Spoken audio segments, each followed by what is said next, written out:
نبی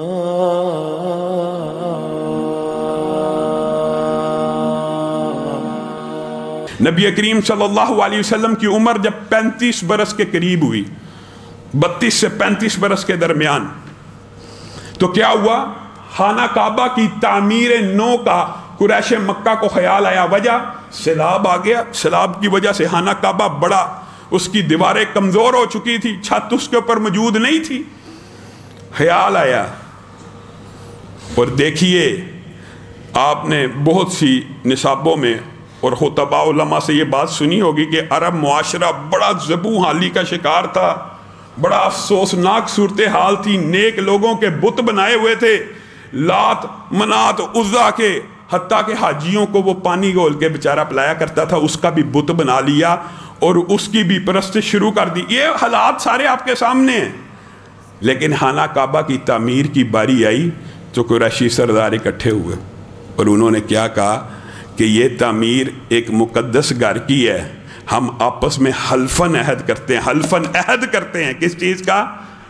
کہ اس کی تعمیر میں سود کا ایک پیسہ نہیں لگائیں گے، اس کی تعمیر میں لوٹے ہوئے مال کا ایک پیسہ نہیں لگائیں گے، اس کی تعمیر میں ناجائز کمائے ہوئے مال سے کوئی پیسہ نہیں لگائیں گے۔ یہ کون ہے؟ قریش مکہ، جن کے اخلاقی حالت آپ کے سامنے ہیں۔ ان کا اخلاق اتنا نہیں تھا گرا ہوا کہ وہ خانہ کعبہ کی تعمیر کے اندر سود کا پیسہ شامل کریں۔ آج ہماری پوری معیشت سود کے اوپر کھڑی ہے، اور نبی کریم صلی اللہ علیہ وسلم نے کہا تھا ایک وقت آئے گا سود ہر گھر کے قریب سے ایسے ضرور گزرے گا کہ اگر وہ بندہ کھاتا نہیں تو اس کی تپش سے محفوظ نہیں رہ سکے گا۔ آج وہ دور آ چکا ہے، بینک سسٹم ایسے بنا دیے گئے ہیں۔ یہ قریش مکہ کہہ رہے ہیں ہم نے حرام کمائی میں سے اس کے اوپر ایک پیسہ نہیں لگانا۔ اچھا، اب اس کی تعمیر کرنی ہے، ابتدا کون کرے؟ ڈر رہے تھے۔ اور بعد اس حوالے سے بہت لمبی چوڑی تفصیلات، جو بندہ پڑھنا چاہے، جس کو شوق ہو، وہ سیرت النبی کی کتابیں امام ابن کثیر کی، ابن ہشام کی پڑھ سکتا ہے۔ یہاں پہ بڑے لمبے چوڑے واقعات موجود ہیں، روایات بعض ضعیف ہیں بعض درست ہیں، کہ تعمیر شروع کرنے سے پہلے آپس میں مشورہ ہوا پہلی کھدال کون مارے گا، کون خانہ کعبہ کی دیوار کو گرائے گا۔ اس کی دیوار کو گرانے کی نیت سے ابراہ آیا تھا، ذلیل و رسوا ہو کے چلا گیا۔ کون گرائے گا؟ ولید بن مغیرہ آگے بڑھا، اس نے کہا میں یہ رسک لیتا ہوں اور یہ الفاظ کہے اس گھر کے رب، میں تیری نافرمانی کی نیت سے نہیں بلکہ اس کے حیا اور تجدید کی نیت سے اس کو کدال مار رہا ہوں۔ اگر تجھے یہ عمل پسند آئے تو تو ہم میں سے کسی کو نہ پکڑی۔ کدال ماری، توڑنا شروع کر دیا۔ اب سارے منتظر ہیں، سارے منتظر ہیں کہ ولید بن مغیرہ رات کو زندہ بچتا یا نہیں بچتا۔ اگلے دن دیکھا ولید بن مغیرہ زندہ ہے۔ اٹھے، انہوں نے اللہ اکبر کا نعرہ بلند کیا۔ بھائیو، یہ جو باتیں میں آپ کے سامنے رکھتا ہوں کہ عبد المطلب نے کہا جو اس گھر کا مالک ہے، انہوں نے کہا جو اس گھر کا رب ہے، انہوں نے کہا اللہ اکبر، یہ باتیں آپ کے سامنے کسی خاص مقصد کی وجہ سے رکھی جا رہی ہیں کہ کہیں آپ کو یہ اشکال پیدا نہ ہو کہ قریش مکہ رب کو پہچانتے ہی نہیں تھے۔ نبی کریم صلی اللہ علیہ وسلم کے والد کا نام کیا تھا؟ عبداللہ۔ اللہ کو پہچانتے نہیں تھے؟ پہچانتے تھے۔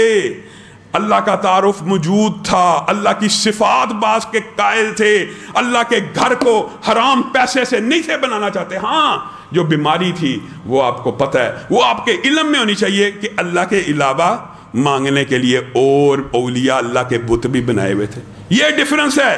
انشاءاللہ اس حوالے سے بھی آپ کے سامنے کئی مرتبہ توحید کا باب رکھ چکا ہوں، لیکن انشاءاللہ اس حوالے سے آپ کے سامنے تفصیلی گزارشات کو ایک مرتبہ پھر رکھوں گا۔ یہ کہہ رہے ہیں کھدال مارے ہیں، اور یہاں پہ مورخین نے بہت لمبی چوڑی یہ تفصیل بھی بیان کی ہے کہ یہ بیت اللہ کی پہلی تعمیر کب ہوئی، بیت اللہ کہاں پہ بنا۔ تو اس حوالے سے جو بہت لمبی چوڑی اور موضوع من گڑت روایات ہیں، ان کو چھوڑ کر جو حسن درجے کی بعض روایات ہیں اور جن کے صحیح ہونے کا امکان ہے، وہ آپ کے سامنے رکھ کے اپنی بات کو آگے بڑھاؤں گا۔ سب سے پہلا گھر جو کائنات کے اندر بنا وہ بیت المعمور ہے، جو آسمانوں کے اوپر تعمیر ہوا، جس کے ارد گرد فرشتے طواف کرتے ہیں۔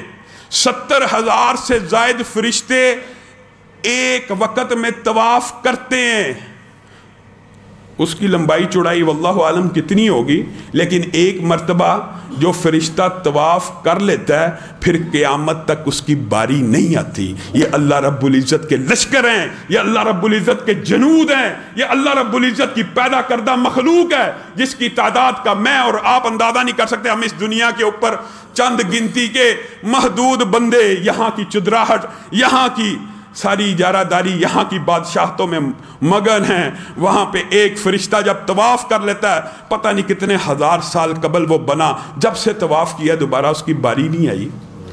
اس بیت المعمور کے بالکل اپوزٹ یہ حدیث حسن درجے کی ہیں۔ زمین کی سمت کے اوپر جب زمین و آسمان کی پیدائش ہوئی، ایک قطع الارض کو، ایک ٹکڑے کو مقدس اور محترم مانا گیا۔ یہی وہ ٹکڑا ہے جو بیت اللہ کہلایا یہاں سے، اور بعض مورخین نے لکھا ہے کہ یہی وہ ٹکڑا ہے جہاں سے پوری زمین کی آؤٹ لیئر اس کے نیچے سے پھیلائی گئی۔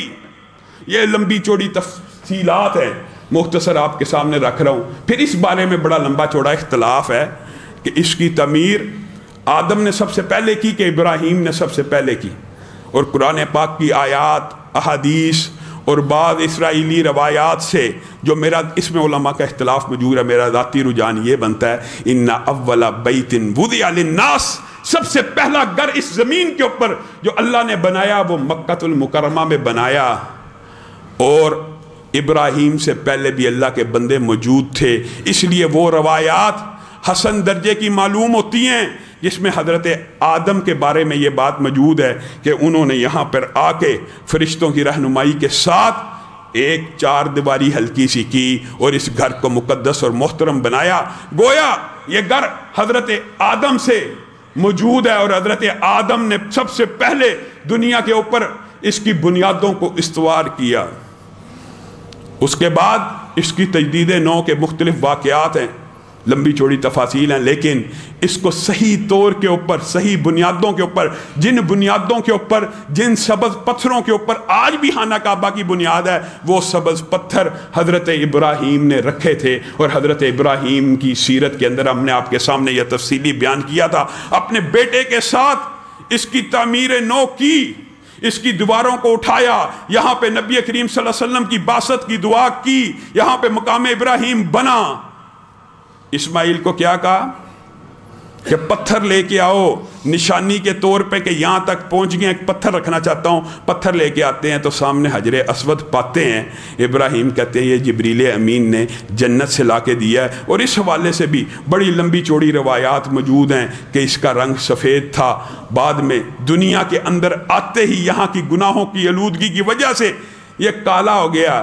باقی سب باتوں کو قطع نظر ایک بات یاد رکھیے جو صحیح ترین حدیث میں ہے، وہ کیا ہے؟ اگرچہ حضرت عمر نے یہ بات کہی تھی یہ پتھر کسی کو فائدہ نفع نقصان نہیں پہنچاتا، میں اس کو اس لیے چومتا ہوں کہ نبی محترم نے اس کو چوما تھا، حالانکہ یہ نفع کی بات موجود تھی، لیکن لوگوں کا عقیدہ درست کرنا تھا کہ کہیں پتھر کے آگے جھک کے پتھر کو چوم کے یہ نہ سمجھو کہ یہ براہ راست تمہاری مدد کرنے کے اوپر قادر ہے۔ حالانکہ حضرت عمر کو پتہ ہے کہ نبی کریم کی سنت پہ چلنے کا ثواب اور فائدہ آخرت میں ملنا ہے، اور اس پتھر کے بارے میں یہی حدیث ہے جو اس کو لب لگاتا ہے، جو اس کو اشارہ کرتا ہے، یہ کل قیامت کے دن اللہ کی بارگاہ میں گواہی دے گا، فلاں تیرا بندہ آیا تھا، اس نے میرے اوپر لبوں کو لگایا تھا، اللہ اس کو معاف کر دے۔ نبی کی اقتداء کے اندر اس نے میری طرف اشارہ کیا تھا، اللہ اس کو معاف کر دے۔ اللہ نے بھی بخشش کے بہانے بنائے ہوئے ہیں، اور نبی کریم صلی اللہ علیہ وسلم کی عمر مبارک 35 کے قریب ہے۔ قریش مکہ ولید بن مغیرہ کو صحیح سالم دیکھ کر خدالے پکڑتے ہیں، دیواروں کو گرا دیتے ہیں، ہر ایک کے ذمے مختلف دیوار کا کام آ رہا ہے، وہ دیواریں تعمیر کر رہے ہیں۔ اب ایک عجیب مرحلہ آن پڑا، اور یہ نبی کریم صلی اللہ علیہ وسلم کی دیانت، امانت، فقاہت، فہم و فراست کا انمول واقعہ جو آپ سب نے سنا ہوگا۔ حجر اسود کو لگانے کا وقت آیا، اب یہ شرف اور منزلت کی بات تھی۔ دیکھیں خانہ کعبہ کی تعمیر کو وہ بھی عظمت والا سمجھ رہے ہیں، یہاں پہ حرام پیسہ نہیں لگا رہے، حلال سے تعمیر کرتے جا رہے ہیں حتیٰ کہ یہ بات بھی میں آپ کو بتلاؤں، حتیم کا ایک حصہ جو خانہ کعبہ گئے ہیں، یہ جو ایک گلائی ہے، یہ خانہ کعبہ کے اندر موجود تھی۔ خانہ کعبہ کی دیوار یہاں پہ تھی حضرت ابراہیم کے دور میں۔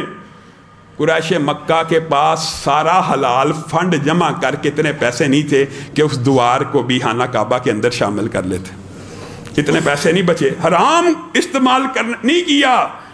اور انہوں نے کہا اس کو اونچا کرنے کے پیسے نہیں ہیں، اس کو چند ہاتھ اونچا کر دیا جائے، جو آج آپ کے سامنے نظر آتا ہے، چند ہاتھ اونچا کرو، باقی کو تعمیر کر لو۔ اب وہ تعمیر کرتے کرتے حجر اسود کے قریب جب پہنچے، ہر قبیلے نے یہ کلیم کرنا شروع کر دیا، یہ ہمارے جد امجد نے اپنے ہاتھ سے رکھا تھا، میں رکھوں گا۔ لڑائی پڑنا لگا، میں رکھوں گا، یہ ابراہیم ہمارے والد نے رکھا تھا، میں رکھوں گا۔ ان المنافقین یخادعون اللہ وهو خادعهم وَإِذَا قَامُوا